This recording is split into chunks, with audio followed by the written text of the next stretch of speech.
نحمد ونصلي وسلم على حبيب الكريم وعلى آله وصحبه أهل بيته। প্রিয় সুন্নি ও রাসালাতি জনতা, বিশেষ করে ইমানদার মুমিন মুমিনাতের প্রতি আমার সবিনয় সালাম। আসসালামু আলাইকুম রহমতুল্লাহ। আজকে আমরা আলোচনা করব লাইভে, আমরা শিরোনাম লিখে দিয়েছি সাইয়েদনা মুহাম্মদ মুস্তাফা আহমদ মুজতবা সাল্লাল্লাহু তাআলা আলাইহি সাল্লামের প্রতি সাহাবায়ে কেরামের মহব্বত কেমন ছিল সেই ব্যাপারে আমরা ধারাবাহিকভাবে আলোচনা করছি ওই কিতাব থেকে, যেটা আমরা প্রায় 40টি লাইভ করেছি। এই কিতাব থেকে এশকে ইমান দরবার শরীফ থেকে প্রকাশিত এই আদম ফকির বান্দে রাসূল কর্তৃক লিখিত কিতাবের নাম হচ্ছে সাইয়েদনা মুহাম্মদ রাসূলুল্লাহ সাল্লাল্লাহু আলাইহি সাল্লামের প্রেমে মূল প্রেমিকুল প্রেম ছাড়া সব ভুল, মানে রাসূল পাকের প্রেমে মূল প্রেমিকুল প্রেম ছাড়া সব ভুল। তো সেই প্রেম তথা আমার হুজুর পাক নবী সাল্লাল্লাহু আলাইহি সাল্লামের সাথে সাহাবায়ে কেরাম 1500 বছর আগে কি ধরনের প্রেম করেছিল আমরা সেই কিঞ্চিত আলোচনা করছি এই কিতাব থেকে। এগুলো আলোচনা করলে, শুনলে, জানলে, মানলে আমাদের ঈমান শক্তিশালী হবে, আকীদা শক্তিশালী হবে, প্রেম দৃঢ় হবে। নবী পাক সাহাবায়ে কেরামের জীবনী থেকে নবীর প্রতি যে ভালোবাসা, জান ও মালের চেয়ে ভালোবাসতে কেমনে, জান ও মালের চেয়ে ভালোবাসতে হয়, জান ও মালের চেয়ে বেশি কেমনে ভালোবাসতে হয় সেটাই দেখানোর চেষ্টা করা হচ্ছে।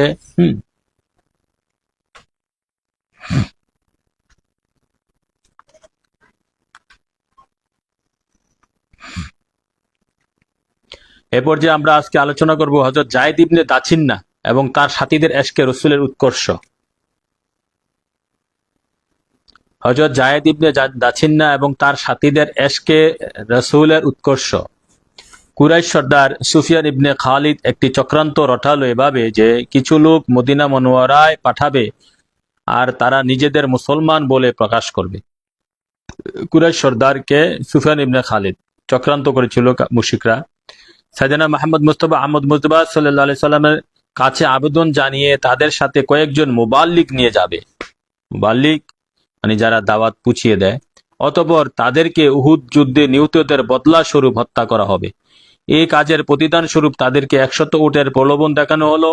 এই ষড়যন্ত্রের প্রেক্ষিতে মদিনার যেসব সাহাবীগণ তার শিকার হয়েছিল তাদের মধ্যে হযরত যায়েদ ইবনে দাছিন্না রাদিয়াল্লাহু আনহুর সাথে হযরত খুবাইব রাদিয়াল্লাহু তাআলা আনহু, হযরত আব্দুল্লাহ ইবনে তারিক রাদিয়াল্লাহু তাআলা আনহু, হযরত আসিম রাদিয়াল্লাহু তাআলা আনহু ছিলেন।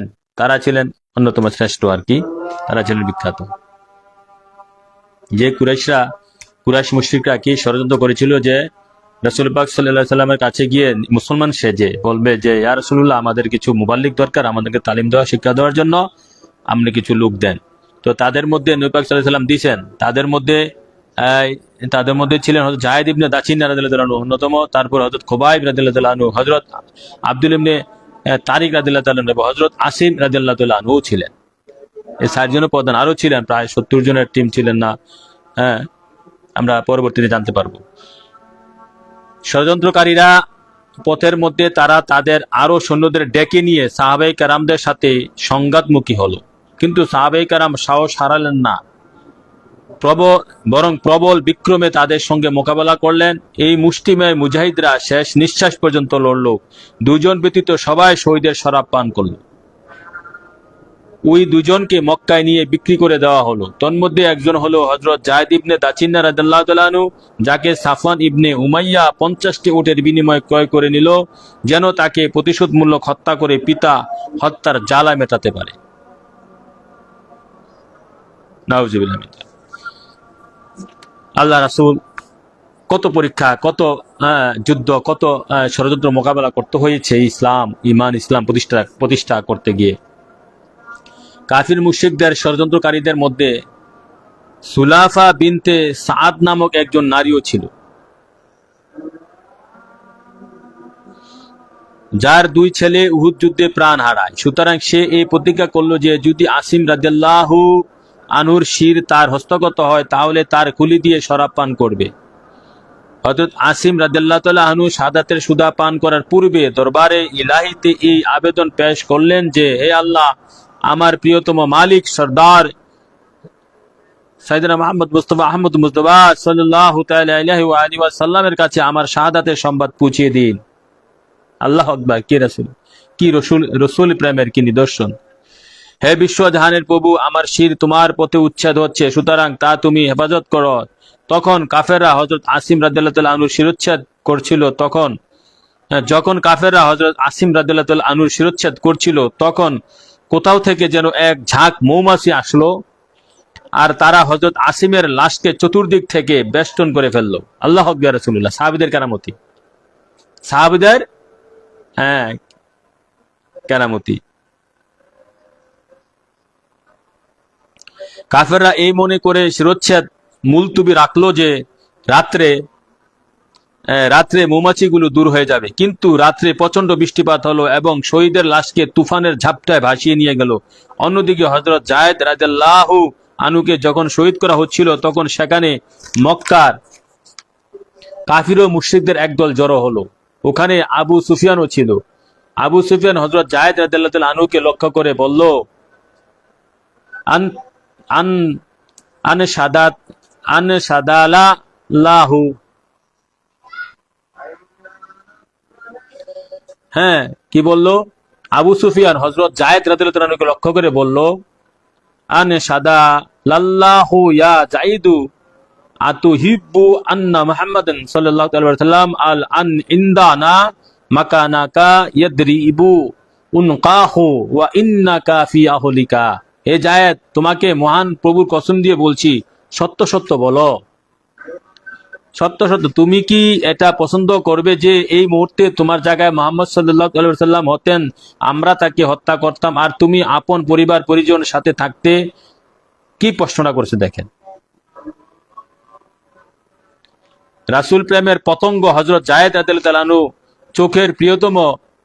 চোখে প্রিয়তম রাসূল সাল্লাল্লাহু আলাইহি সাল্লামের হুজুর পাক নবীজির নূরে খোদা নূরে মুজাসসামের চেহারা মোবারক ভেসে উঠলো। তিনি বললেন, আল্লাহি মা উহিব্বু আন্না মুহাম্মাদান আল আন আল আনা ফি মাকানিহি আল্লাযী হুয়া ফিহি নুসইবুহু শাওকাতান নুজিহি ওয়া আন্নী হালিসুন ফি আখলি।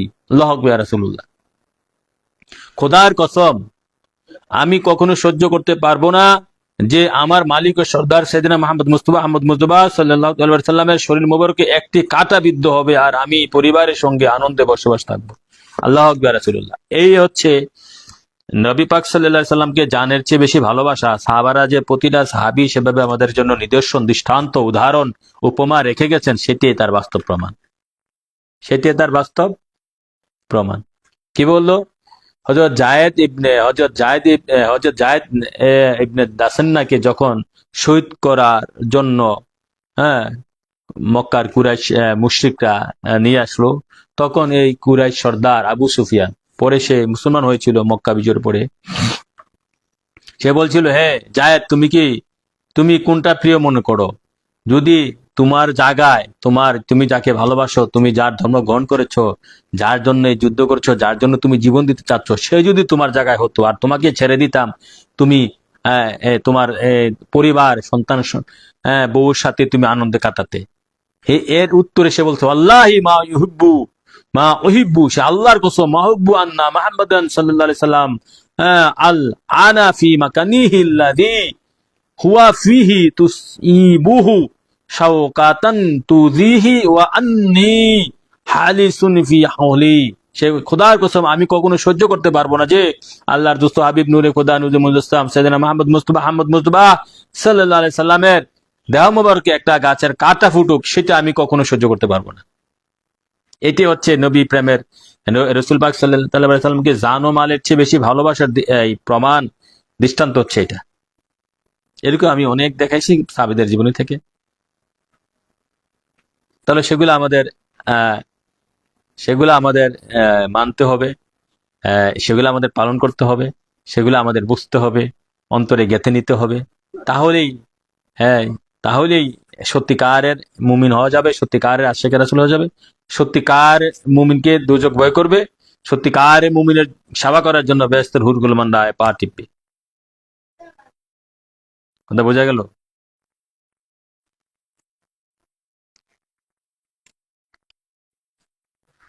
আল্লাহ রাসূল বুঝা মানার তৌফিক দান করুক। আবু সুফিয়ান মুহাম্মদ সাল্লাল্লাহু তাআলা আলাইহি সাল্লাম আবু সুফিয়ান মুহাম্মদ সাল্লাল্লাহু আলাইহি সাল্লামের এই নিবেদিত প্রাণ গোলামের আত্মনিবেদন কথা স্বীকার করে বলে ফেললেন, মা রাইতু মিনান নাসি আহাদান তুহিব্বু আহাদা কা হুব্বি আসহাবি মুহাম্মদ সাল্লাল্লাহু আলাইহি সাল্লাম। হ্যাঁ, ওই হুদাইবিয়ার সন্ধির সময় ওখানে বুখারী শরীফের রেওয়াত আছে, হাদিস শরীফ আছে যে আহ, তখন কুরাইশি গোত্রের পক্ষ থেকে যে নেতৃত্ব দিয়েছিল সোহেল, হ্যাঁ সোহেল, যে সে বলছিল যে আমি পৃথিবীর অনেক রাজা বাদশাহ দরবারে গেছি, কিন্তু এমন কোন রাজা বাদশাহ দরবারে দেখি নাই যেমনি ভাবে মুহাম্মদ সাল্লাল্লাহু আলাইহি সাল্লামের সাহাবীগণ, তার সাথীগণ, তার ভক্তগণ, তার গোলামগণ যেভাবে তার প্রতি শ্রদ্ধা, ভালোবাসা, হ্যাঁ আদব নিবেদন করছে, আমি পৃথিবীর কোন রাজার প্রজাকে এরকম ভাবে রাজার প্রতি ভক্তি, ভালোবাসা, প্রেম, আদব নিবেদন করতে দেখি নাই। বুখারী শরীফ হাদিসটা এসেছে।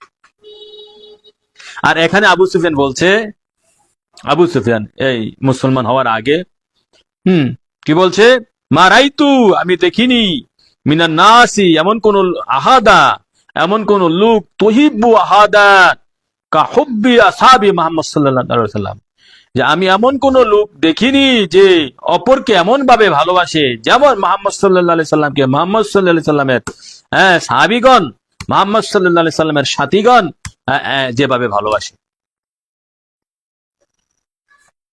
এমন কাউকে দেখে নাই আবু সুফিয়ান। যারা লাইনে আছো বেশি বেশি কমেন্ট করে শেয়ার করে এটা প্রচার করে দাও। এই হাদিসটা এইটা এসেছে, এই আবারটা এসেছে ইবনে হিশাম তার ইবনে হিশামের গ্রন্থে, ইবনে সাদের গ্রন্থে, ইবনে কাসির তাবারানি, তারপর ইবনে আসির, কাজী আয়াজ, ইবনে জাউজি সিফাতুস সফওয়া, এক মুখণ্ড পৃষ্ঠা 649 মধ্যে এই রেওয়াতটা এসেছে, এই আবারটা এসেছে। এখন আসেন হযরত খুবাইব। হযরত খুবাইব রাদিয়াল্লাহু তাআলা আনহুকে গ্রেফতার করা হয়েছিল এবং কিছুদিন পর তাকে শহীদের শরাব পান করতে হলো, কিন্তু শাহাদাতের আগে তিনি 2 রাকাত নামাজ পড়ার সুযোগ চাইলেন। অনুমতি পাওয়ার পর প্রশান্ত চিত্তে দরবারে ইলাহিতে প্রার্থনা করলেন যে, হে মাওলা, আমার সালামকে আপনি আমার প্রিয়তম পর্যন্ত পৌঁছে দিন, আমার সালামকে আপনি সাইয়েদনা মুহাম্মদ মুস্তাফা আহমদ মুজতবা সাল্লাল্লাহু তাআলা আলাইহি সাল্লাম পর্যন্ত কাছে, নবীজির কাছে পৌঁছে দিন। হযরত উসামা রাদিয়াল্লাহু তাআলা আনহুর ভাষ্য যে, তখন আমি মদিনা মনোয়ারা হুজুর পাক নূর নবীজির খেদমতে উপস্থিত ছিলাম, দেখলাম হুজুর পাক নূর নবীজির উপর ওহী নাজিল হলো। তিনি বললেন, ওয়ালাইকুমুস সালাম। সাথে সাথে হুজুর পাকের চক্ষু মোবারক অশ্রুসিক্ত হয়ে গেল। গোলামের শহীদ হওয়ার বেদনায় নবী পাক সাল্লাল্লাহু আলাইহি সাল্লামের গোলাম এবং সাহাবী এর শহীদ হওয়ার বেদনায় নবী পাক সাল্লাল্লাহু আলাইহি সাল্লামের চক্ষু মোবারক অশ্রুসিক্ত হয়ে গেল। মক্কা কুরাইশ গোত্র হযরত খুবাইবকে হত্যা করার পর এমন 40 জন ব্যক্তিকে ডাকলো যাদের বাপ দাদা বদর যুদ্ধে মারা গিয়েছিল, তারা তাকে শহীদ করে দিল।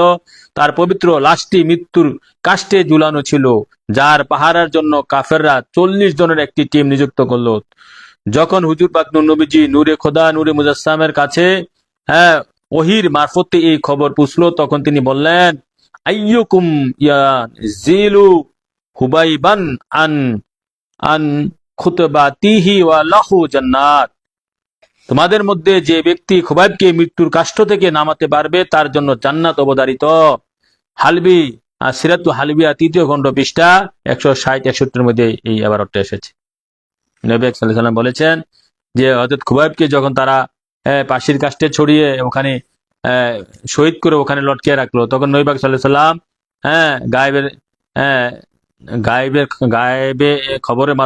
গায়েবী খবরের মাধ্যমে তিনি জানতে পারলেন যে এই অবস্থা হযরত খুবাইব রাদিয়াল্লাহু আনহু। তখন তিনি একজন সাহাবাকে তিনি তখন ঘোষণা করলেন, এমন কে আছে যারা খুবাইবের লাশটাকে উদ্ধার করতে পারবে, তার জন্য জান্নাত অবধারিত।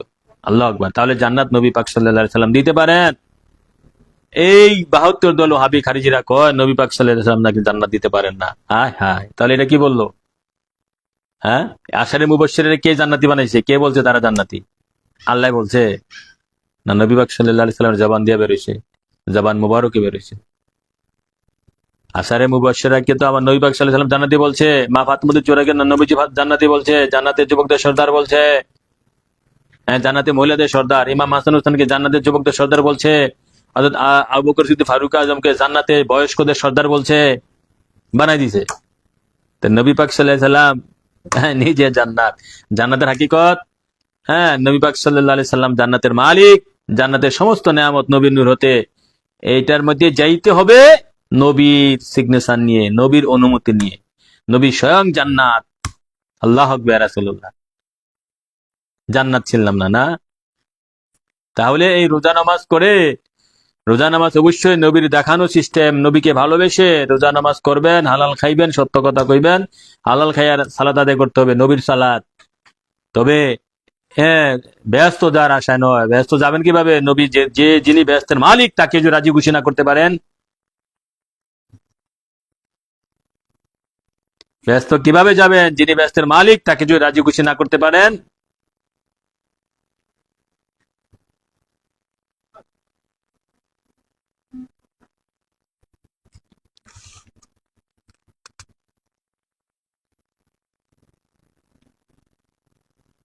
অতএব হযরত যায়েদ ইবনে আওয়াম রাদিয়াল্লাহু তাআলা আনহু হযরত মিকদাদ রাদিয়াল্লাহু তাআলা আনহুকে সাথে নিয়ে এই নির্দেশ কবুল করলেন, আর নিরাপদে হযরত খুবাইব রাদিয়াল্লাহু তাআলা আনহুর লাশটি মৃত্যুর কাষ্ট থেকে নামিয়ে নিলেন।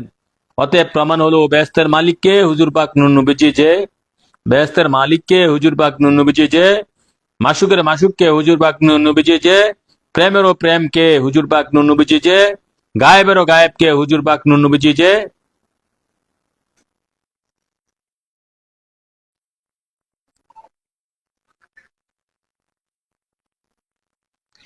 আল্লাহ রাসূল এই এই সাহাবীদের, বিশেষ করে এই হযরত জায়েদ ইবনে দাসিন্না, হ্যাঁ, তারপরে তার সাথী হযরত হযরত খুবাইব রাদিয়াল্লাহু তাআলা আনহু, হযরত আব্দুল ইবনে তারিক রাদিয়াল্লাহু তাআলা আনহু, হযরত আসিম রাদিয়াল্লাহু তাআলা আনহুর এই মতন প্রেমিক আমাদের আল্লাহ রাসূল হিসাবে কবুল করুক। হ্যাঁ, সকলে বলে আমিন। এখন আসেন হুজুর পাক নূর নবীর জন্য হযরত আবু উবাইদা ইবনে জাররাহ জীবন উৎসর্গের আগ্রহ। হুজুর পাক নবী সাল্লাল্লাহু আলাইহি সাল্লামের জন্য হযরত আবু উবাইদা ইবনে জাররাহ রাদিয়াল্লাহু তাআলা আনহুর জীবন উৎসর্গের জন্য আগ্রহ। উহুদের যুদ্ধে রহমতে আলম, আল্লাহর দোস্ত হাবিব, মাসুক আব্দু, নূরে খোদা, নূরে মুজাসসাম, আকা মাওলা তাজের মদিনা সাইয়েদনা মুহাম্মদ মুস্তাফা সাল্লাল্লাহু আলাইহি সাল্লাম আহত হয়ে গেলেন।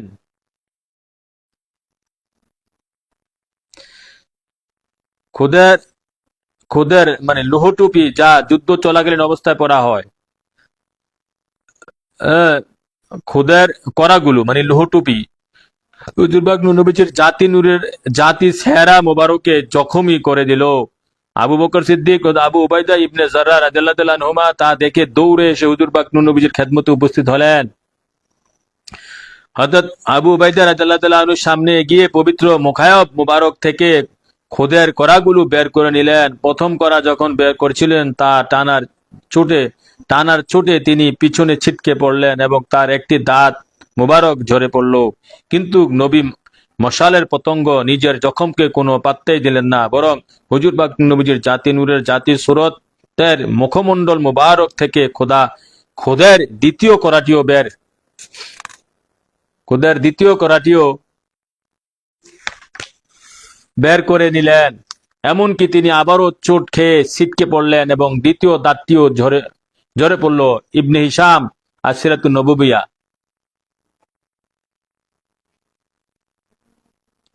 চতুর্থ খণ্ড, পৃষ্ঠা 29। উৎসর্গ প্রাণ এই সাহাবী আত্মহারা হয়ে বলতে লাগলেন, ইয়া রাসূলুল্লাহ, এত মাত্র দুইটি দাঁত আপনার পবিত্র পদ্মযুগলে যদি আমার প্রাণও যায় তো আমার জন্য তার চেয়ে মর্যাদা আর কি হতে পারে? একে বলে নবী প্রেম, একে বলে ভালোবাসা। হুজুর পাক নবীজি মুমিনের সকল আশা ভরসা। একে বলে নবী প্রেম, একে বলে ভালোবাসা। হুজুর পাক নবীজি মুমিনের আশা ভরসা। বিষয়টা হচ্ছে এই, হযরত আবু উবাইদা ইবনে জাররাহ, সেটা হচ্ছে মানে উহুদের যুদ্ধে আমার হুজুর পাক নবীজির যে যুদ্ধকালীন যে টুপি পরে, সেইটা মাথায় মোবারকে ছিল। তখন নবী পাক সাল্লাল্লাহু আলাইহি সাল্লাম সেটার মধ্যে যে শিখগুলা ছিল সেগুলা, হ্যাঁ হ্যাঁ, হুজুর পাক নবী নুরানি জাতির চেহারা মোবারকে জখম হয়ে যায়। আর আবু বকর সিদ্দিক উবাইদা ইবনে জাররাহ দৌড়ে এসে এই লোহা বর্ম শিখগুলা খোলার চেষ্টা করছিল। তো আবু উবাইদা ইবনে জাররাহ সে মুখে টান দিয়ে, মুখে এগুলা টান দিয়ে তারপর খুলছিল। টান এমন ভাবে গিয়া ঢুকছিল, টান দেওয়ার সাথে সাথে ওই আবু উবাইদা ইবনে জররার দাঁত পড়ে গেছে, একটা দুইটা দাঁত পড়ে গেছে এগুলা খুলতে গিয়ে। তো সে বলতেছে, ইয়া রাসূলুল্লাহ, আমার একটা দুইটা দাঁত কেন, আপনার কদম শরীফে যদি আমার জীবনটাও চলে যায় তো আমি মর্যাদাবান, আমি ধন্য। হচ্ছে নবী প্রেম।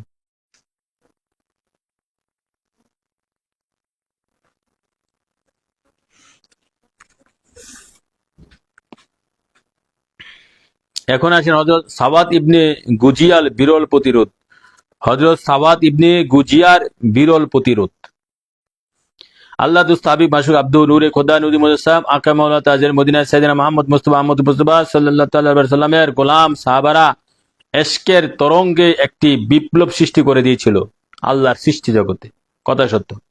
বদর যুদ্ধে যখন হুজুর পাক নবীজি হ্যাঁ কাতার ঠিক করছিলেন, তখন সাওয়াদ ইবনে গুজিয়া রাদিয়াল্লাহু আনহুর পেটে যা কাতার থেকে একটু আগে বেড়ে গিয়েছিল, তাই তীর বিদ্ধ করে হুজুর পাক বললেন, সাওয়াদ বরাবর হয়ে যাও।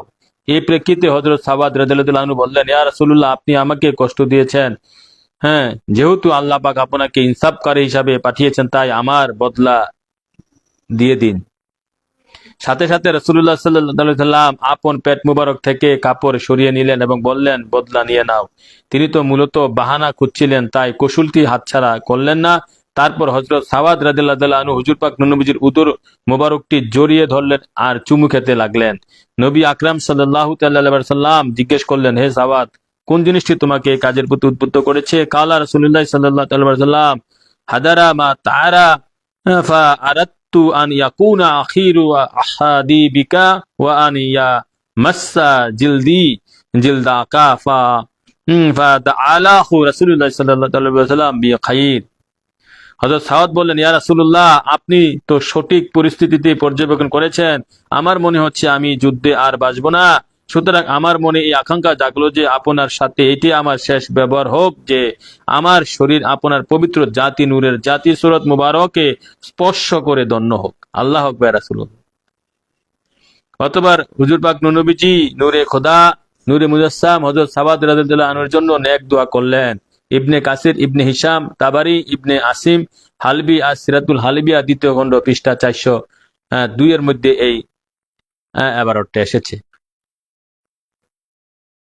যে নবী পাক সাল্লাল্লাহু আলাইহি সাল্লামের পেট মোবারকে চুমু দেওয়ার জন্য, নবী পাক সাল্লাল্লাহু আলাইহি সাল্লামকে জড়িয়ে ধরার জন্য সে একটা বাহানা খুঁজছিল।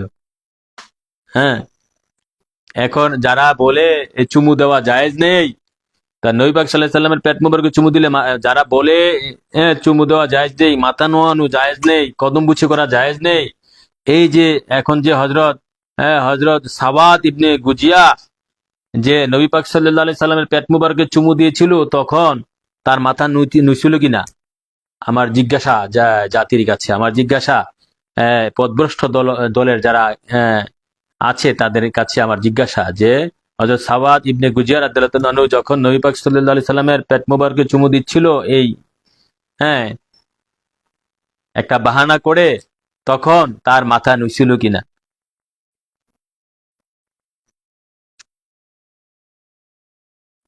নিশ্চয়ই মাথা নোয়া ছাড়া পেট মোবারকে চুমু দেওয়া সম্ভব না। তাহলে নবী পাক সাল্লাল্লাহু আলাইহি সাল্লামের কদম শরীফে পেট মোবারকে, মাথা মোবারকে, হাত মোবারকে সাহাবারা চুমু খাইতেন।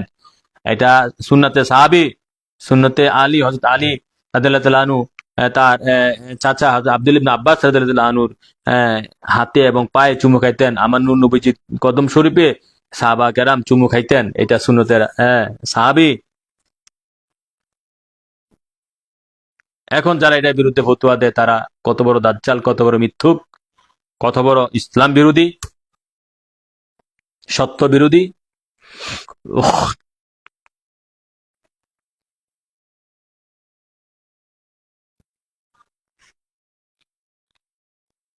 আল্লাহ রাসূল সত্য বোঝা মানার তৌফিক দান করুক। সকলে বলি আমিন।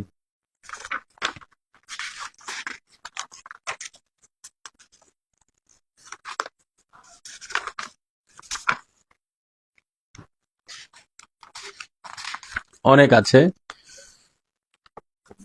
এখন আসেন হযরত সাদ ইবনে রাবির বিদায়ী বাণী। হযরত সাদ ইবনে রাবির বিদায়ী বাণী। হযরত সাদ ইবনে রাবি রাদিয়াল্লাহু তাআলা আনহুর বিদায়ী বাণী। সাইয়েদনা হযরত সাদ ইবনে রাবি রাদিয়াল্লাহু তাআলা আনহু উহুদ যুদ্ধে মারাত্মকভাবে আহত হলেন। দেহ ভেদ করে 12টি বর্ষা বিদ্ধ হয়ে পার হয়ে গেছে। আল্লাহু আকবার রাসূলুল্লাহ। তাছাড়া প্রায় 70টি তরবারি ও তীরের আঘাত ছিল। আল্লাহর দুস্থ হাবিব মাসুক আব্দুহু নূরে খোদা নূরে মুজাসসাম আকা মাওলা তাজদারে মদিনা সাইয়েদনা মুহাম্মদ মুস্তাফা আহমদ মুস্তাফা সাল্লাল্লাহু তাআলা আলাইহি ওয়াসাল্লাম বললেন, তোমাদের মধ্যে কে আছো যে সাদ ইবনে রাবির খবর নিতে পারবে? তখন উবাই ইবনে কাব রাদিয়াল্লাহু তাআলা আনহু হযরত সাদ ইবনে রাবি রাদিয়াল্লাহু তাআলা আনহুর অনুসন্ধানে বেরিয়ে পড়লেন। খুঁজতে খুঁজতে তাকে শহীদদের মাঝে মারাত্মক আঘাতপ্রাপ্ত অবস্থায় পেলেন। হযরত উবাইদ ইবনে কাব রাদিয়াল্লাহু তাআলা আনহু তাকে বললেন, হুজুর পাক নবীজি আমাকে তোমার খোঁজে পাঠিয়েছেন। তখন ইন্তেকালের পূর্ব মুহূর্তে তিনি তার আকুতি ব্যক্ত করলেন এভাবে, ফাজহাব ইলাহি ফাকারাহু মিন্নি সালামা ওয়া আখবিরহু আন্নি আকাদ তুইনতু নাতা আশরাতা তাহমা ওয়া আন্নি কাদ। এবারত অনেক বড় এবারত, পুরোটা পড়ছি না। আমার প্রিয়তমকে বলতেছে হযরত সাদ ইবনে রাবি বলতেছে, আমার প্রিয়তম সাইয়েদনা মুহাম্মদ মুস্তাফা আহমদ মুস্তাফা সাল্লাল্লাহু আলাইহি সাল্লামকে আমার পক্ষ থেকে সালাম জানাবেন আর বলবেন বর্ষার 12টি আঘাত আমাকে স্পর্শ করেছে আর আমি নিজ প্রতিপক্ষকে বর্ষার আঘাত এপার ওপার করে দিয়েছি। নিজ গোত্রের লোকদের কাছে গিয়ে বলবেন, তোমাদের মধ্যে থেকে একজন বেঁচে থাকতে যদি হুজুর পাক নবীজি নূরে খোদা নূরে মুজাসসামের কিছু হয়, তবে কিয়ামতের দিন আল্লাহর দরবারে আল্লাহ রাসূলের দরবারে তোমাদের কোনো ওজরেই গ্রহণযোগ্য হবে না। ইবনে জাওজি সিফাতুস সফওয়া খণ্ড 1 পৃষ্ঠা 481, ইমাম জুরকানি সরহুল মুআত্তা 3য় খণ্ড পৃষ্ঠা 59 এর মধ্যে এসেছে। তাহলে একজন সাহাবী সাদ ইবনে রাবিয়া তিনি উহুদ যুদ্ধে অত্যন্ত কঠিনভাবে আহত হয়েছেন। 12টি বর্ষা তার দেহ ভেদ করে বের হয়ে গেছে। আল্লাহু আকবার রাসূল। হায় হায়, আমরা ইসলাম পাইলাম। সাহাবারা তো যুদ্ধ করেছে আমার নবীর জন্য। ইমান এবং ইসলাম কি? সত্য কথা বলা, সুদ থেকে দূরে থাকা, মানুষের ক্ষতি থেকে দূরে থাকা, দুর্নীতি থেকে দূরে থাকা, হত্যাযজ্ঞ থেকে দূরে থাকা, মানে অন্যায়ভাবে হত্যা থেকে দূরে থাকা, ঘুষ থেকে দূরে থাকা, দুর্নীতি থেকে দূরে থাকা, সদা সত্য কথা বলা, অহংকার না করা, নিন্দা না করা। ইমান এবং ইসলাম প্রতিষ্ঠিত করার জন্য সাহাবারা বদর যুদ্ধ, উহুদের যুদ্ধ, খন্দকের যুদ্ধ করেছে। নিজের জীবনকে শহীদ করেছে। ইমান মানে নবী পাক সাল্লাল্লাহু আলাইহি সাল্লামের প্রেমে, আর ইসলাম নবীজির আদর্শ, নবীজির সুন্নত মুবারক প্রতিষ্ঠিত করার জন্য। এই একজন বিখ্যাত সাহাবী সাদ ইবনে রাবিয়া উহুদের যুদ্ধে 12টা বর্ষা তার দেহ ভেদ করে এখান থেকে একদিক দিয়ে ঢুকে আরেক দিক দিয়ে বের হয়ে গেছে। তখন নবী পাক সাল্লাল্লাহু আলাইহি সাল্লাম গায়বী, এখানে নবী পাক সাল্লাল্লাহু আলাইহি সাল্লাম গায়বী সংবাদদাতা, এখনো প্রমাণ নবীজি জানতেন। তারপরে তুমি এক সাহাবী পাঠাইছে যে তোমরা কে? সাদ ইবনে রাবিয়াকে খুঁজে আনতে পারবে, তিনি কোথায় আছেন তোমরা খুঁজে দেখো। তারপরে একজন সাহাবী গেলেন, গিয়া দেখলেন সে আহত, মারাত্মক মুমূর্ষু অবস্থা পড়ে আছে, আহত অবস্থা। সে তাকে দিয়ে বলল যে নবী পাক আমাকে তোমাকে খোঁজার জন্য আমাকে পাঠিয়েছেন। তখন এই সাদ ইবনে রাবিয়া বলল, হে আমার ভাই, তুমি কি আমার নবী আল্লাহর দুস্থ হাবিব নূরে খোদা নূরে মুজাসসাম আকে মাওলা তাজদারে মদিনা সাইয়েদনা মুহাম্মদ মুস্তাফা আহমদ মুস্তাফা সাল্লাল্লাহু আলাইহি সাল্লামকে আমার পক্ষ থেকে সালাম দিবে। আমি মুমূর্ষু অবস্থায় কবে আছি, আমি মনে বাঁচবো না। 12টা বর্ষা আমার দেহের ভিতরে ভেদ করে বের হয়েছে। তবে আমার দুশমন যারা, আমিও তাদেরকে কতল করেছি, তাদেরকে আমি এভাবে ছাড়ি নাই। হ্যাঁ হ্যাঁ তবে তোমাদের কাছে আমি একটা আবেদন রেখে যাই, আমরা সাহাবারা জীবিত থাকতে, একটা সাহাবী জীবিত থাকতে আল্লাহর দুস্থ হাবিব নূরে খোদা নূরে মুজাসসাম আকে মাওলা তাজদারে মদিনা সাইয়েদনা মুহাম্মদ মুস্তাফা আহমদ মুস্তাফা সাল্লাল্লাহু আলাইহি সাল্লামের শরীর মুবারকে যেন একটা আঁচড় না লাগে, তিনি এই ওসিয়ত করে গেছেন। আল্লাহু আকবার। কি নবী প্রেম! সাহাবায়ে কেরাম জীবিত থাকতেন একটা আঁচড় মুবারক নবী পাক সাল্লাল্লাহু আলাইহি সাল্লামের দেহ মুবারক না লাগে। নবী পাক সাল্লাল্লাহু আলাইহি সাল্লাম দেখেন সাহাবীদের কি নবী প্রেম। এই সাহাবীদের মাধ্যমে আবার অন্যান্য সাহাবীদেরকে নবী শিক্ষা দিচ্ছেন। আমার কাছে তো মনে হচ্ছে যে এই কথাগুলোর জন্য নবীজি গায়েবের খবরের মাধ্যমে, গায়েবের বাণীর মাধ্যমে, গায়েবী জ্ঞানের মাধ্যমে তাদের ওই সাহাবাকে এখানে পাঠাইছে হযরত সাদ ইবনে রাবিয়ার কাছে। আল্লাহু আকবার। এটাই ছিল তাদের নবী প্রেমের উদ্দীপনা, যে শরীর চূর্ণ বিচূর্ণ, আপন জীবনের আশায় উদাও, অথচ প্রেমাস্পদের ভাবনায় বেকুল, নিজের ব্যাপারে উদাসীন। শুধু তাই নয়, বরং স্বীয় গোত্রের নিকট সতর্কবাণী পাঠালেন যে, মনে রাখো প্রিয়তমের পাশে যেন থাকো সর্বদাই।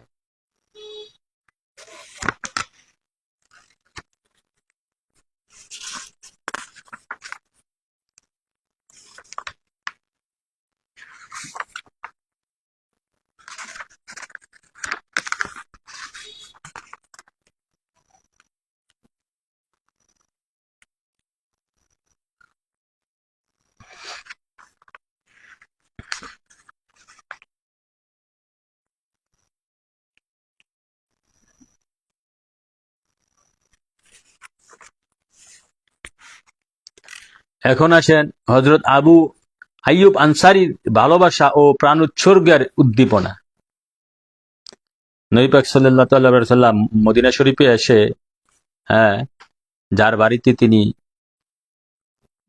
মসজিদে নববী করার আগ পর্যন্ত ছিলেন, সেই সাহাবীর নাম হচ্ছে হযরত আবু আইয়ুব আনসারী রাদিয়াল্লাহু আনহু। তার ভালোবাসা ও প্রাণ উৎসর্গের উদ্দীপনা।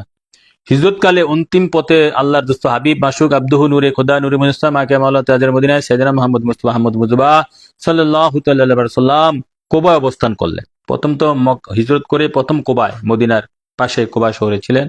কোবার মসজিদ নির্মাণের পর রিব বা মদিনা শরীফের পানে রওনা হলেন। কিছু বর্ণনা মতে তা 12 রবিউল আউয়ালের ঘটনা। মদিনাবাসী হুজুর পাক নবীজির উটনির সাথে চলছিল। নাজ্জার গোত্রের কিশোরীরা তবলা বাজিয়ে স্বাগতম স্বাগতম বাণী পড়ছিল। তবলা বাজিয়ে, দেখেন তবলা, এই যে তবলা বাজা সুন্নত, সাহাবীদের সুন্নত, আনসার সাহাবীদের সুন্নত, নবীজি সমর্থন করেছেন বাজনা, তবলা বাজি। হ্যাঁ, তবলা এখনো আছে, তা বাজনা তো সুন্নত, তবলা বাজান। ধূপও ছিল, এক পিঠের ধূপ, এক পিঠ তবলা বাজিয়ে, হ্যাঁ, স্বাগতম বাণী পড়ছিলেন। নারী পুরুষ ও শিশুরা সকলে সেই অভিজাত মেহমানের জন্য আঁখি ও হৃদয়ের গালিচা বিছিয়ে দিয়েছিলেন। আল্লাহ আকবার। প্রত্যেকটি গোত্রপতির বাসনা ছিল যে সে যেন, আমার হুজুর পাক নবী যেন দুই জাহানের বাচ্চার, মানে প্রত্যেকটি গোত্রপতির বাসনা ছিল যে সে যেন দুই জাহানের বাচ্চার মেজবানের সম্মানে ভূষিত হয়। ভাগ্যের খাতায় এই মর্যাদা হযরত আইয়ুব আনসারী রাদিয়াল্লাহু তাআলা আনহুর নামে লিখিত ছিল। হুজুর পাক নবীজি হযরত আইয়ুব আনসারীর বাড়ির নিচতলায় অবস্থান করলেন, আর তারা স্বামী স্ত্রী উপর তলায় অবস্থান নিলেন, যাতে করে হুজুর পাক নবীজির সাহাবীদের হুজুর পাক নবীজি সাহাবীদের হুজুর পাক নবীজির সাহাবীদের হুজুর পাকের দরবারে আসতে সুবিধা হয়। তারা ছিল দোতলায়, নবী ছিলেন নিচতলায়। কেন? নবী পাক সাল্লাল্লাহু আলাইহি সাল্লামের সাথে অনেক সাহাবারা দেখা করবেন। একদিন উপর তলার পানি কলসি ভেঙে গেল। ছাদ ভিজে পানি টপকে পড়ার আশঙ্কা হলে সাথে সাথে তারা কম্বল বিছিয়ে দিলেন এবং পুরো রাত্রি তারা শীতে কাঁপতে লাগলেন। তিনি বলেন, ওয়া লাকাদ ইন কাসারা হাব্বুন লানা ফিহি মাউন ফাকুমতু আনা ওয়া উম্মু আইয়ুবা বি কাতি ফাতিন লানা মালা বি হাফু গায়রাহা। আল্লাহু আকবার। রাসূলুল্লাহ গায়রাহা নুনাশিফু বিহাল মাআ তাখফা মান আন ইয়াকরা আলা রাসূলুল্লাহ সাল্লাল্লাহু আলাইহি ওয়াসাল্লাম।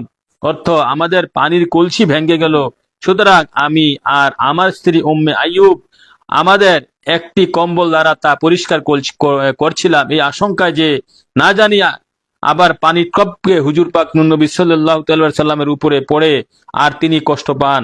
আল্লাহু আকবার। রাসূলুল্লাহ সারাই তারা শীতে কাতর হয়েছিল, কম্বল, নিজের গায়ের কম্বল এনে পানি পরিষ্কার করছিল, যাতে হুজুর পাক নবীজির দোতলা থেকে নিচতলার মধ্যে নবী পাক পানি পড়ে নবী পাক সাল্লাল্লাহু আলাইহি সাল্লাম কষ্ট না দেয়।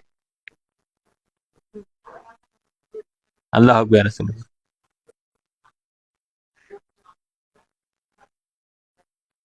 আইয়ুব আনসারী এবং তার স্ত্রী রাসূল প্রেম, নবী প্রেম।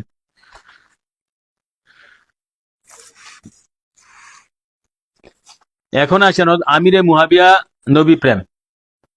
যে সমস্ত শিয়ারা,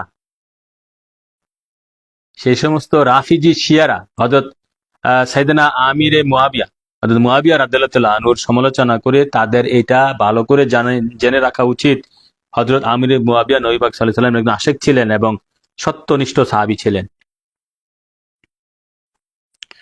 আমিরে মুয়াবিয়া রাদিয়াল্লাহু আনহুর কাছে আল্লাহর দোস্ত হাবিব মাসুক আব্দুল নূরে খোদা নূরে মুজাসসাম আকে মাওলা তাজের মদিনা সাইয়েদনা মুহাম্মদ মুস্তাফা আহমদ মুজতবা সাল্লাল্লাহু আলাইহি ওয়াসাল্লামের কিছু স্মৃতি তাবারক গচ্ছিত ছিল।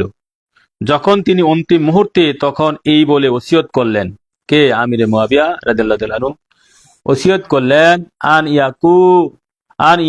আন ইয়াকফানা ফি কামিসিন কানা রাসূলুল্লাহ সাল্লাল্লাহু আলাইহি ওয়াসাল্লাম কাদ কাসাহু আইয়াহু ওয়া আন ইয়াজআলা মিম্মা ইয়ালিহু জাসাদুহু। আল্লাহু আকবার। রাসূলুল্লাহ ওয়া কানা হ্যাঁ ইনদাহু কালামাতু আযফারি রাসূলুল্লাহ সাল্লাল্লাহু আলাইহি ওয়াসাল্লাম।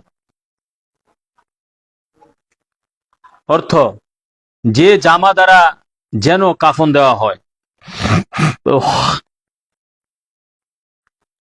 সে সে জামা দ্বারা, সে জামা মোবারক দ্বারা যেন কাফন দেওয়া হয় যা রাসূলুল্লাহ সাল্লাল্লাহু আলাইহি ওয়াসাল্লাম নিজে পরিয়ে দিয়েছেন, আর তার শরীরের এমন ভাবে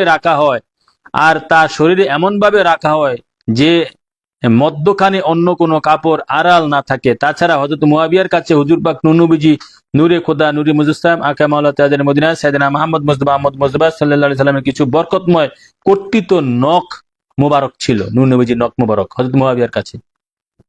তিনি ওসিয়ত করলেন যে নখ মোবারকগুলো যেন ভালোভাবে পিষে তার চোখে এবং মুখে লাগিয়ে দেওয়া হয়। অতঃপর বললেন, আমি যে রকম বললাম ঠিক তেমনি যেন হয়। এরপর বাকিটা আমার এবং দয়াময় প্রভুর মাঝে ছেড়ে দেওয়া হয়। ইবনে কাসির, হ্যাঁ নববী, তারপরে হালবিয়া আর সিরাতুল হালবিয়া তৃতীয় খণ্ড পৃষ্ঠা 44, আর সিরানে জামালে মুস্তাফা ডক্টর তাহিরুল কাদরি পৃষ্ঠা 65-66। দেখেন, যদি নবী প্রেমিক না হতো তাহলে নূর নবীজির জামা মোবারক দিয়ে, পরানো জামা মোবারক দিয়ে কি কাফন দাফন দিত? এবং নূর নবীজির নখ মোবারক, সত্য সাহাবী না হলে, নবীর প্রেমিক আশেক না হলে, নখ মোবারক পেশে মুখে চোখে লাগিয়ে দেওয়ার জন্য বলেছে, ওসিয়ত করেছে এন্তেকালের পরে। আপনি কেমনে ওকে খারাপ বলবেন? হ্যাঁ হ্যাঁ হযরত মাওলা আলীর সাথে যুদ্ধ হয়েছে ওনার, এটা তাদের বিষয়, তাদের যুদ্ধ হয়েছে, আল্লাহ রাসূল তাদের ফয়সালা করে দিবেন। কোরআনে আয়াত আছে না, একাধিক আয়াত, সূরা দুখানও তো আছে, যে এই পৃথিবীতে যদি মুমিনে কোনো সমস্যা থাকে, ইমানদারে কোনো রেষারেষি দলাদলি থাকে, আল্লাহ রাসূল এটা হাশরের ময়দানে আল্লাহ রাসূল এটা সমাধান করে দিবেন। ভিতর থেকে টেনে এগুলা বের করে দিয়ে তারপরে ওখানে আল্লাহ রাসূল, এটা যেহেতু নবীর সাহাবা, আপনি আমি মন্তব্য করবো কেন ওনাকে নিয়ে? আপনি আমার মন্তব্য করার কোনো অধিকার নাই। এটা নবীজির সাহাবা, নবীর উপরে ছেড়ে দেন, আল্লাহর উপরে ছেড়ে দেন। অতএব হযরত আলী রাদিয়াল্লাহু আনহু তো মহাসত্য, মাওলা আলী শের কথা, ওনার তো কোনো তুলনা হয় না। চার শ্রেষ্ঠ সাহাবীর মধ্যে উনি একজন, চার শ্রেষ্ঠ আসহাবের মধ্যে উনি একজন, চার খোলাফায়ে রাশিদের মধ্যে উনি একজন। উনি তারপরে নবী পাক সাল্লাল্লাহু আলাইহি সাল্লামের মেয়ের জামাতা মা ফাতেমাতুর জোয়ার জামাতা হযরত ইমাম হাসান হুসাইনের পিতা, উনার সাথে তো তবে উনার সাথে তো তুলনা হয় না। তো এখন হযরত মুয়াবিয়াকে আমরা সত্য সাহাবী হিসেবে মানি, হক সাহাবী হিসেবে মানি, কিন্তু উনার মুয়াবিয়া কেন অন্য কোনো সাহাবীও, কোনো সাহাবী সমালোচনা করা যাবে না, এটা ইমানের মাপকাঠি। এবং আহলে বাইতের কাউকে সমালোচনা করা যাবে না। আমার নবীজির পরে নবীজির আদেশ এসেছে আমার সাহাবা কেরামকে, আমার আহলে বায়াতকে ভালোবাসতে হবে। নবীর আহলে বায়াত, নবীর সাহাবায়ে কেরাম, যদিও নবীর সাহাবারে নবী পাক সাল্লাল্লাহু আলাইহি ওয়াসাল্লাম যে আহলে বায়াত বলতে আমরা যা দেখিয়েছি, আমি গবেষণা করে, প্রতিটা মুমিনী আহলে বায়াতের অন্তর্ভুক্ত। তবে প্রথম সারি হচ্ছে নবীজির মা হযরত মা ফাতেমাতুজ জোহরার পরিবার এবং সাহাবায়ে কেরাম, নবী পাক সাল্লাল্লাহু আলাইহি ওয়াসাল্লাম প্রতিটা সাহাবী আহলে বায়াতের অন্তর্ভুক্ত। প্রতিটা সাহাবী আহলে বায়াতের অন্তর্ভুক্ত, সাহাবা কেরামের মর্যাদা অন্তর্ভুক্ত। সাহাবা তো ইবাদত করে সাহাবী হওয়া যায় না। সাধন ভোজন করে সাহাবী হওয়া যায় না। হাকিকতে আরেকটা দরজা খোলা আছে এখানে, যারা ওই পর্যায়ের অলি, ওই পর্যায়ের মুখলেস মুমিন, মোকাম্মেল মুমিন, এখানে আল্লাহ রাসূল দরজা খোলা রাখছেন, তাদেরকে আল্লাহ রাসূল মর্যাদা দিতে পারেন।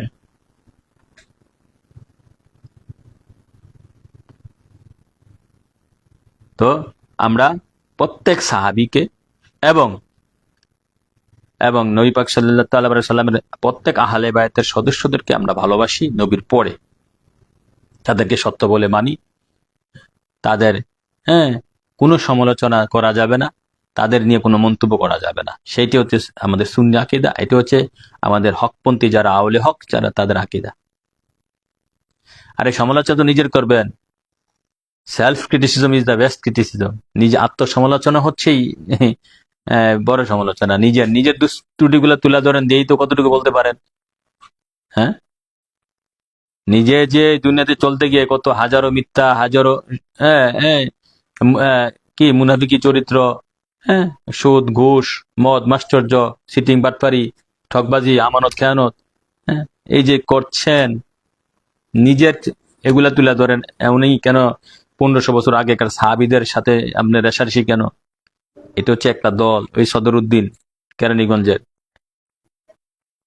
শিয়া মতবাদ প্রচার করছে, তার বই বিভিন্ন তরিকতের প্রত্যেকটা দরবারে সে পুষাই দিয়েছে। এই মাঝে মাঝে বই বিক্রি করে আল্লাহ রাসূলের দয়ায় অদম ফকির বান্দা রাসূল এই শিয়া সদরউদ্দিনের বিরুদ্ধে কলম ধরেছি, হচ্ছে দাঁত ভাঙ্গা জবাব দিয়েছি। কিতাব নিয়ে পড়তে পারেন, আহলে বাইতের হাকিকত একমাত্র মুক্তির পথ, ওই কিতাব পড়তে পারেন। তারপরে আছে যে খোলাফায়ে রাশিদিনের মহাসত্য, শিয়াবাদেই মহামিথ্যা। দুইটা দল থেকে যদি আপনি নিজেকে মুক্ত রাখতে পারবেন, একটা হচ্ছে শিয়াবাদ আর একটা হচ্ছে ওয়াহাবিবাদ মানে খারিজিবাদ, এই দুইটা সম্প্রদায় থেকে যদি ঈমান রক্ষা করতে পারেন, আল্লাহ রাসূল পাওয়ার সম্ভাবনা আছে। যেমনি ওয়াহাবি ফেতনা বড় ফেতনা, শিয়া ফেতনা চরম ফেতনা। শিয়া ফেতনা আজকে থেকে না, ওই কারবালা থেকে শিয়া। শিয়া কারা? যারা হযরত ইমাম হুসেন আলাইহিস সালামকে দাওয়াত দিয়ে আদর করে ভালোবাসা দেখাইয়া দাওয়াত দিয়া কাছে নিছিল, এরপরে ইয়াজিদের ভয়ে, লানতুল্লাহ ইয়াজিদের ভয়ে উনার সঙ্গ ত্যাগ করে, ভালোবাসা ত্যাগ করে উনাকে উনার হাতে, জালিমের হাতে তুলে দিয়ে চলে গেছে। তারা থেকে শিয়া জন্ম হয়েছে। হায় হুসাইন, হায় হুসাইন, ইয়া হুসাইন কয়, মুনাফিক।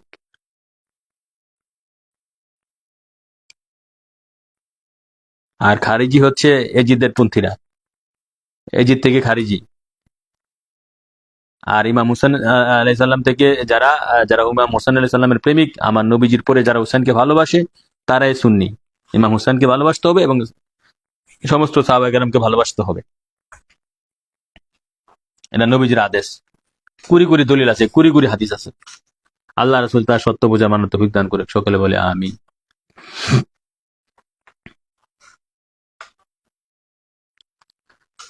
এখন আসেন হযরত উমাইর ইবনে আবি ওয়াক্কাস এর শাহাদাতের আকাঙ্ক্ষা। হযরত উমাইর ইবনে আবি ওয়াক্কাসের শাহাদাতের আকাঙ্ক্ষা বদর যুদ্ধকালে কম বয়সী এক নওজোয়ান মুজাহিদিনের কাতারে চুপিসারে ঘুরছিল। আল্লাহর দোস্ত হাবিব মাসুক আব্দুল নূরে খোদা নূরে মুজাসসাম আকা মাওলা তাজের মদিনা সাইয়েদনা মুহাম্মদ মুস্তাফা আহমদ মুজতবা সাল্লাল্লাহু আলাইহি সাল্লাম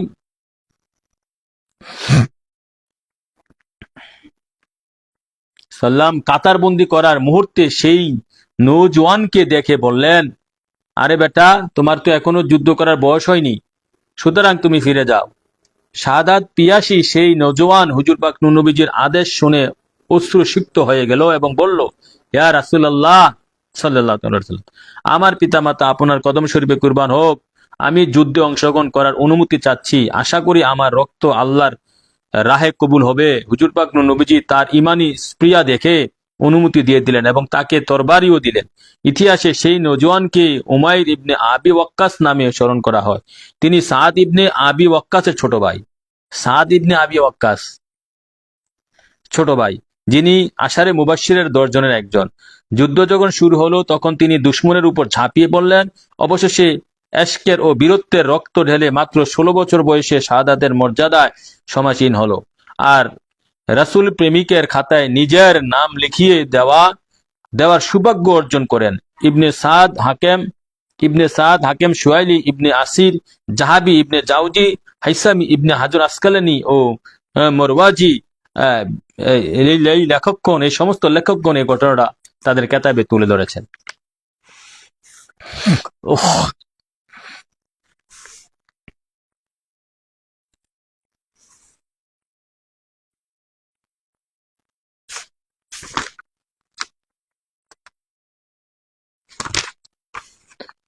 মুনাফিকের সর্দার পুত্র হযরত আব্দুল্লাহর অতুলনীয় নবী প্রেম। মুনাফিকের সর্দার আব্দুল্লাহ ইবনে উবাই মুনাফিকের সর্দার ছিল। তার ছেলে ছিল সাচ্চা সাহাবী, সাচ্চা আশিকে রাসূল, আল্লাহু আকবার ইয়া রাসূলুল্লাহ। তাহলে দেখেন চরম কত বড় মুনাফিক। এই উম্মতের মধ্যে সবচেয়ে বড় মুনাফিক ছিল এই এই উম্মতের মধ্যে দুইজনের, আবু জাহেল নবীকে সবচেয়ে বেশি জ্বালাইছে, হ্যাঁ, আর আব্দুল্লাহ ইবনে উবাই মুনাফিক মদিনা শরীফে, সে জ্বালাইছে নবীকে চরম ভাবে। এই উম্মতের মধ্যে আপ টু বটম, এই উম্মতের মধ্যে সবচেয়ে শ্রেষ্ঠ মুনাফিক হচ্ছে এই আব্দুল্লাহ ইবনে উবাই। উনার সন্তান আবার আমার নবীজির আশেক ছিল এবং সাহাবী। দেখেন মুনাফিকের ঘর ইমানদার ওলি আল্লাহর জন্ম, কাফের ঘর আবার ইমানদার ওলি আল্লাহর জন্ম, ইমানদার ওলি আল্লাহর ঘরে আবার কাফের জন্ম। আল্লাহ কোরআনে তো আয়াত দিছে যে আমি এটার থেকে এটা বার করি, মুনাফিক থেকে কাফের বার করি, কাফের থেকে মুনাফিক বার করি, মুনাফিক থেকে আবার ইমানদার বার করি, কাফের থেকে আবার ইমানদার বার করি। যেমন হযরত নূহ নবীর ছেলে নূহ নবী, তার ছেলে কেনান, এবং দুইজন নবীর উম্মত, দুইজন নবীর স্ত্রী আবার কাফের ছিল।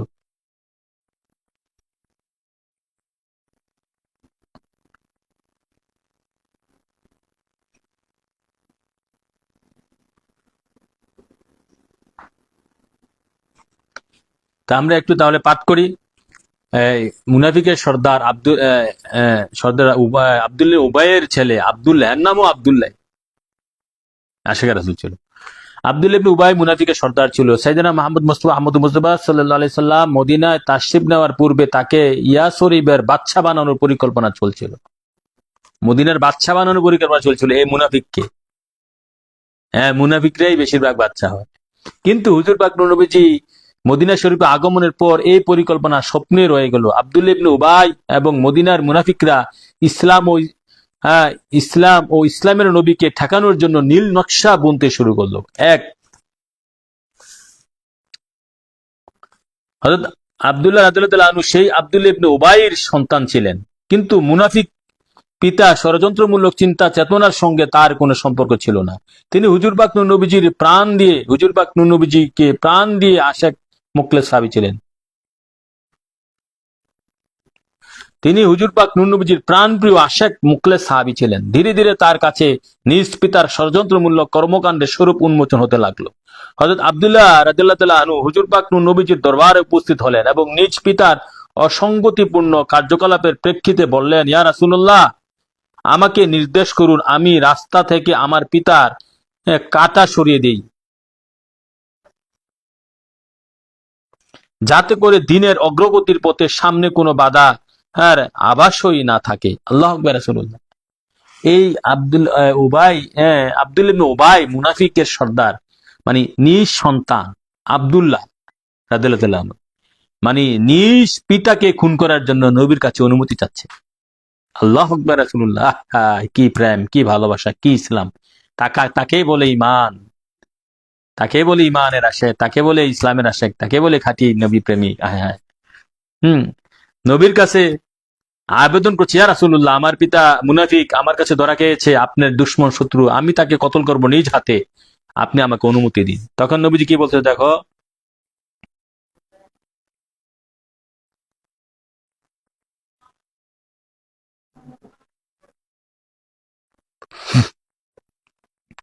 আন্নাহু ইস্তাযানা নবী সাল্লাল্লাহু আলাইহি ওয়াসাল্লাম আন ইয়াকতুলু আবাহু ক্বালা লা তাকতুল আবাকা আন্নাহু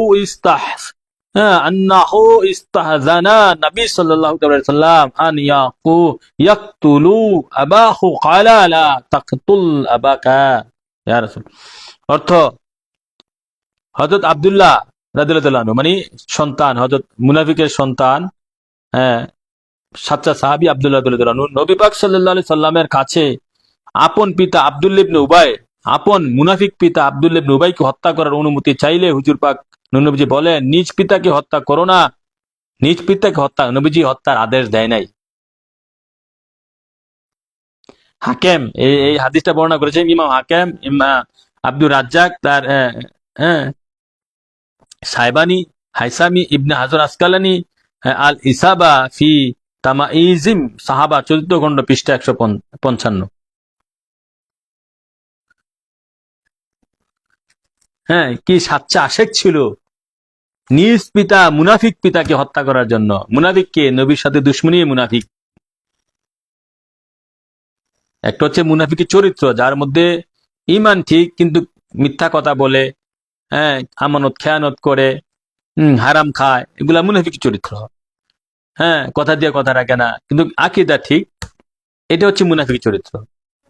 আর হচ্ছে, আর এগুলা আল্লাহ মাফ করে দিতে পারে, এগুলা সংশোধন হওয়ার সম্ভাবনা অনেক বেশি, কিন্তু ইমান ঠিক, মুনাফিকের চরিত্র আছে। এটা এক ধরনের মুনাফিক।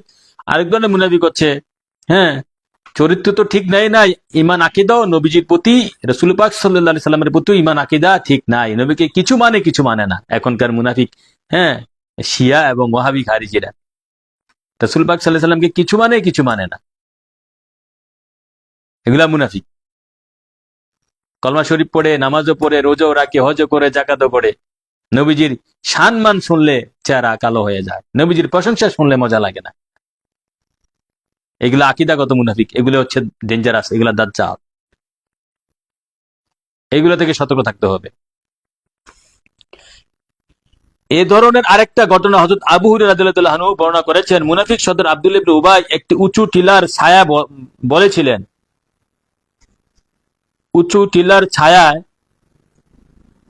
বসেছিলেন। এমত অবস্থায় তার পাশ দিয়ে হুজুর পাক নবীজি নূরে খোদা নূরে মুজাসসাম গমন হলে সে বলল, এখন এদিক দিয়ে ইবনে আবি কাবশার গমন হলো। তা শ্রবণ করত তার পুত্র আব্দুল্লাহ রাদিয়াল্লাহু আনহু আরজ করলেন, আল্লাযী আকরামাকা ওয়া আনজালা আলাইকাল কিতাবা লা ইন শাইতা লা তাইতুকা বি রাসিহি ফাকালা রাসূলুল্লাহ সাল্লাল্লাহু আলাইহি ওয়াসাল্লাম ওয়ালাকিন বীর আবাকা ওয়া হাসিন সুহবাতাহু।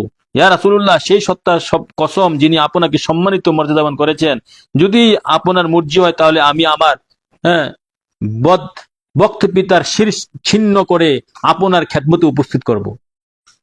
রহমতে আলম হুজুর পাক নবী বললেন, না, পিতার সঙ্গে উত্তম ও প্রীতিপূর্ণ আচরণ করো। আল্লাহু আকবার। হ্যাঁ, হাইসামি ইবনে হিব্বান তাবারানী হাদিসটা বর্ণনা করেছেন। এখানে নবী পাক সাল্লাল্লাহু আলাইহি সাল্লামের কাছ থেকে, মানে যে নবী পাক সাল্লাল্লাহু আলাইহি সাল্লাম একদিন যাচ্ছিলেন রাস্তা দিয়ে, ওই সময় মুনাফিক সর্দার আব্দুল্লাহ ইবনে উবাই সে কোনো এক উঁচু টিলায় বসা ছিল। এমত অবস্থা তার পাশ দিয়ে হুজুর পাক নবী সাল্লাল্লাহু আলাইহি সাল্লাম যাচ্ছিলেন, গমন করছিলেন। সে বলল, এখন এদিক দিয়ে ইবনে আবি কাবশার গমন হলো। তার শ্রবণ করত, তার মানে নবী পাক সাল্লাল্লাহু আলাইহি সাল্লামের বিরুদ্ধে সে কটাক্ষ করলো। তার পুত্র তা শ্রবণ করে হুজুর পাক নবীজিকে আরজ করলেন, ইয়া রাসূলুল্লাহ, আপনি আমাকে অনুমতি দেন, হ্যাঁ, আপনি আমাকে অনুমতি দেন, আমি যেন আমার পিতাকে হত্যা করতে পারি। নবী পাক সাল্লাল্লাহু আলাইহি সাল্লাম বললেন, না, তোমার পিতাকে হত্যা করার অনুমতি আমি দিচ্ছি না, তুমি তোমার পিতার সাথে ভালো আচরণ করো। আল্লাহু আকবার। ইয়া রাসূলুল্লাহ, কেননা পিতা মুনাফিক, নবীর দুশমন ছিল। হ্যাঁ, এখান থেকে কি শিক্ষা না আছে আমাদের? আমাদের যুগের, বর্তমান যুগের কয়টা পিতা মাতা? হ্যাঁ, এমন অনেক পরিবার আছে, পিতা নবীর দুশমন, সন্তান নবীর আশেক। হ্যাঁ, আবার এমন পরিবার আছে, সন্তান নবীর দুশমন, ওহাবী মাদ্রাসা পড়াইয়া দুশমন বানাইছে। হ্যাঁ হ্যাঁ, এখন পিতা নবীর আশেক। এগুলা কি করবা? হ্যাঁ, এখান থেকে তাদের শিক্ষা আছে আব্দুল্লাহ ইবনে উবাই এবং হযরত আব্দুল্লাহ রাদিয়াল্লাহু আনহু থেকে। মুনাফিক সর্দার আব্দুল্লাহ ইবনে উবাই মুনাফিক সর্দার ছিল, এই উম্মতের শ্রেষ্ঠ মুনাফিক সর্দার। আর তারে সন্তান, তারে উরুজ্জার সন্তান আব্দুল্লাহ রাদিয়াল্লাহু আনহু, বিখ্যাত আশিক রাসূল, বিখ্যাত সাহাবী। হ্যাঁ, তো এই দুইজনের সেই যে নবীর প্রেম কেমন ছিল, তার পিতাকে বারবার হত্যা করার জন্য নবীর কাছে আবেদন করেছে, নবীজি দেয় নাই, যে ভালো আচরণ করো। তাহলে দেখো, হ্যাঁ, পিতা, এই যে সন্তান নবীর আশেক, নবীর প্রেম, নবীর দুশ্মনী সহ্য করতে পারছে না, নবীর কাছে হত্যার অনুমতি চাচ্ছে। তো এই আকাঙ্ক্ষা থাকতে হবে, এই আকাঙ্ক্ষা থাকতে হবে। কোরআনে সূরা 24 নম্বর 23 নম্বর আয়াতে আসছে, সূরা তাওবা, ইয়া আইয়ুহাল্লাযীনা আমানু লা তাত্তাখিযু আবাআকুম ইখওয়ানাকুম আউলা ইন ইসতাবলুগু ফালাল ঈমান ফামান তাওয়াল্লা মিনকুম ফাউলাইকুমুজ যালিমুন। হ্যাঁ, তোমার বাপ হোক না কেন, তোমার ভাই হোক না কেন, সে যদি ঈমানের দুশমন হয়, হ্যাঁ, সে কি ঈমানকে ভালোবাসে, কুফরির অপেক্ষায় যদি এই ঈমান অপেক্ষায় কুফরিকে সে বেশি প্রাধান্য দেয়, তাহলে তাকে ত্যাগ করতে হবে, তাকে বন্ধু হিসাবে গ্রহণ করা যাবে না। সে যদি ভাইও হয়, বাপও হয়, সে যদি বউ হয়, স্ত্রী হয়। কিন্তু আব্দুল্লাহ রাদিয়াল্লাহু আনহু তার ইমানি চেতনা নবীর কাছে প্রকাশ করেছে, ইয়া রাসূলুল্লাহ, আপনার দুশমনকে আমি সহ্য করতে পারছি না, যদিও সে আমার বাপ, আপনি আমাকে অনুমতি দেন, আমি তাকে হত্যা করি। বারবার আবেদন জানাচ্ছি, ইয়া রাসূলুল্লাহ, এই দুশমনকে আমি সহ্য করতে পারছি না, সে আপনার দুশমনি করছে, আপনাকে কটাক্ষ করছে। এটা হচ্ছে তার ইমানি চেতনা, এরকম হতে হবে। তাহলে সত্যিকার ইমানদার মুমিন হইতে পারবেন, সত্যিকারের মোকাম্মেল মুমিন, নবীর আশেক।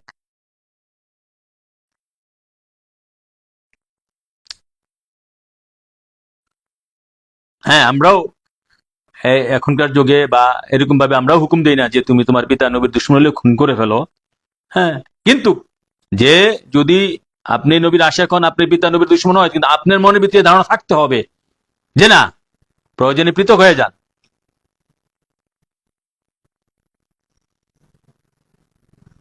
কি পেস লাগাই দিছে দেখছেন, প্রেম এত সোজা না।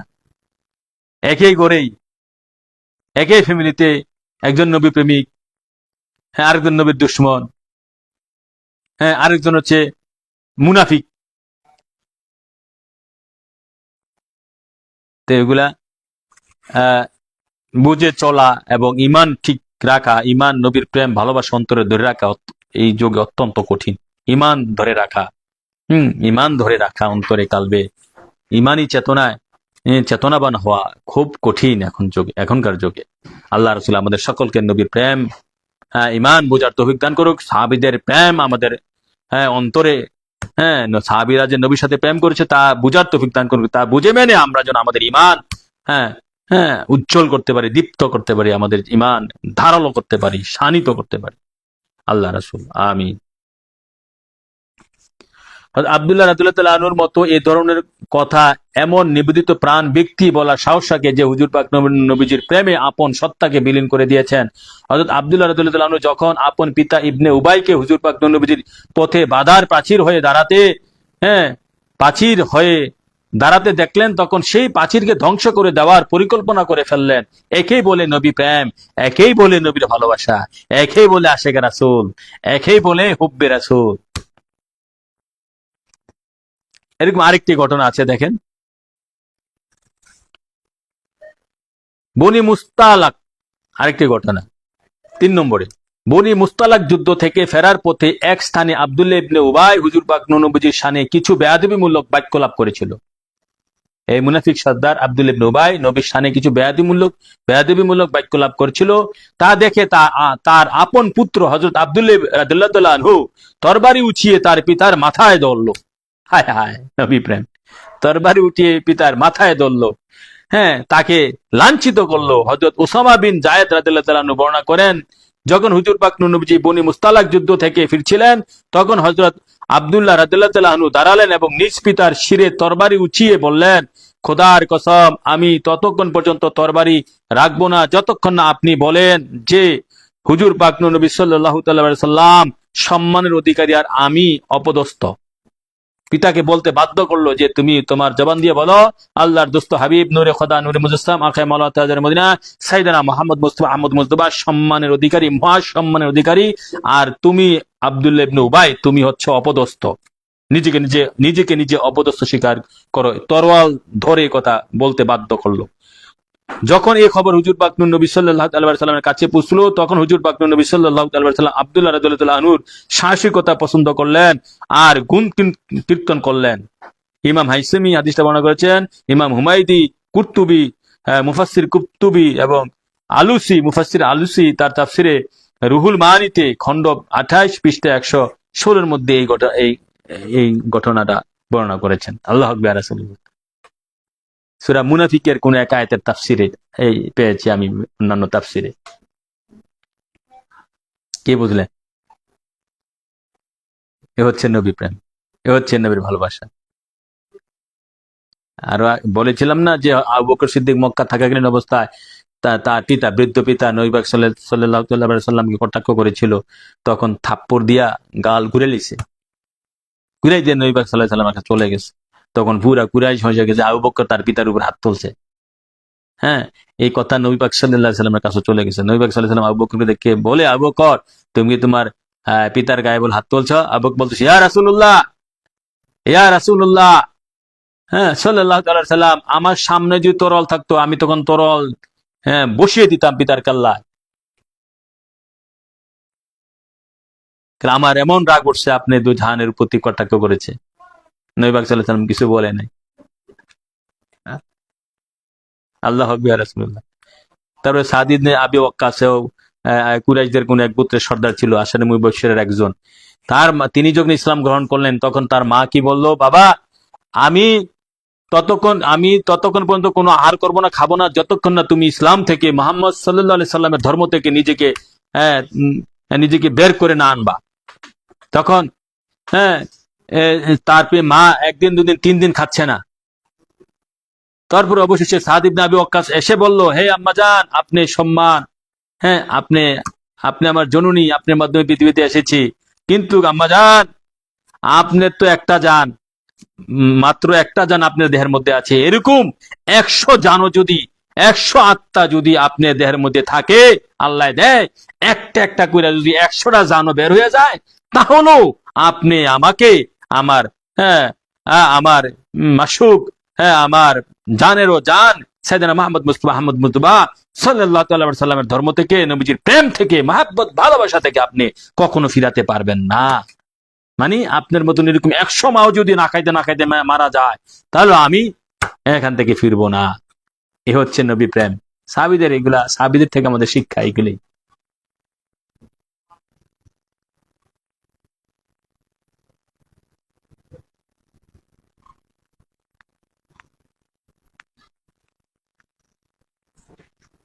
আল্লাহু আকবার। ইয়া রাসূলুল্লাহ। আল্লাহ রাসূল আমাদেরকে বুঝা মানার তৌফিক দান করুক। সকলে বলে আমিন।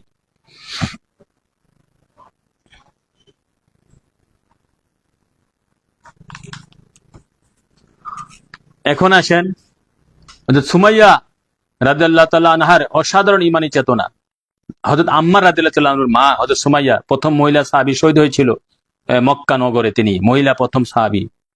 হ্যাঁ, মহিলাদের মধ্যে যিনি শহীদ হয়েছিলেন প্রথম, তিনি হচ্ছেন হযরত সুমাইয়া রাদিয়াল্লাহু তাআলা আনহু, আম্মার রাদিয়াল্লাহু তাআলা আনহুর মা। আল্লাহু আকবার। তার সম্পর্কে আমরা তার নবী প্রেমের একটি অবস্থা দেখি।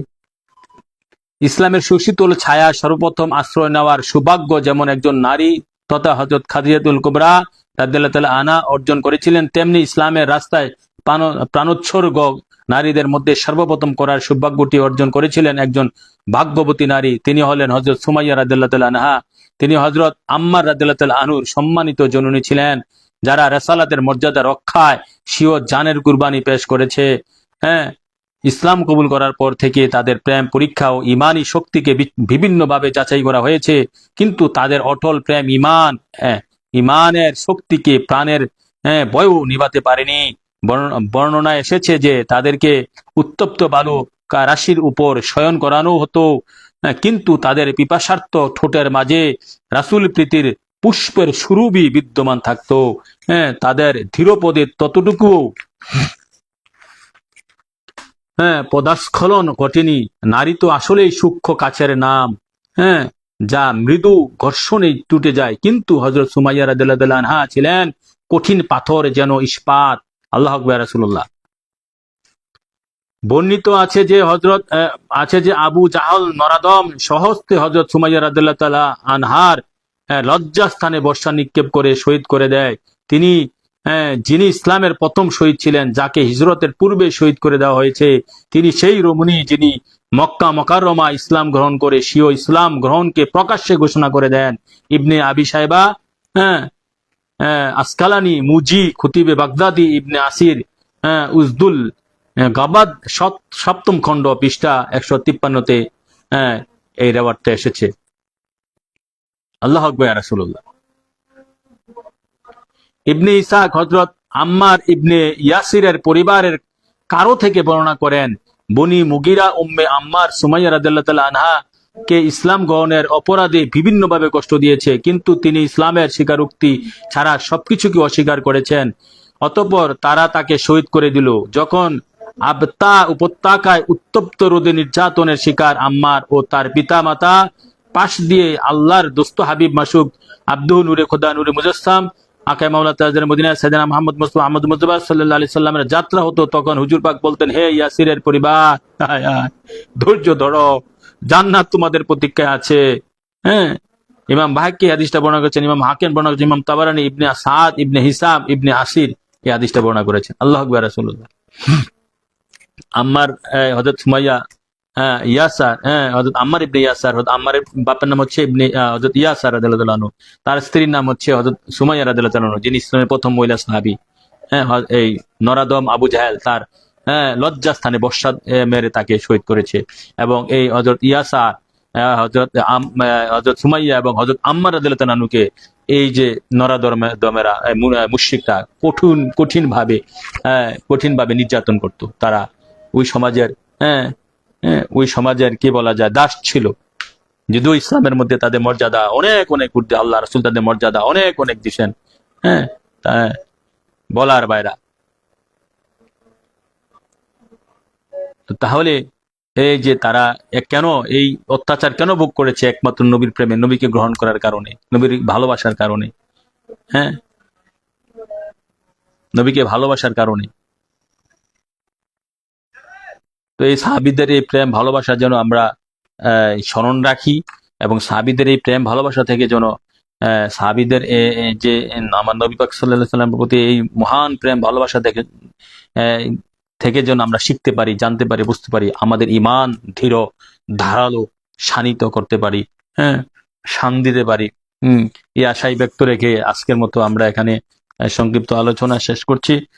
আল্লাহ রাসূল যেন আমাদেরকে তাদের থেকে শিক্ষা দীক্ষা, তাদের প্রেম ভালোবাসা আমাদের অন্তরে ঢাইলা দেয়, এবং তাদের থেকে শিক্ষা গ্রহণ করে বা আমরা নবী পাক সাল্লাল্লাহু আলাইহি সাল্লামের খাঁটি আশেক, নবী প্রেমিক, খাঁটি মুসলমান ইমানদার হইতে পারি, সে আশাই ব্যক্ত রেখে আমি আমার সংক্ষিপ্ত বয়ান এখানে শেষ করছি। ওমা আলাইনা ইল্লাল বালাগ। আসসালামু আলাইকুম ওয়া রাহমাতুল্লাহ।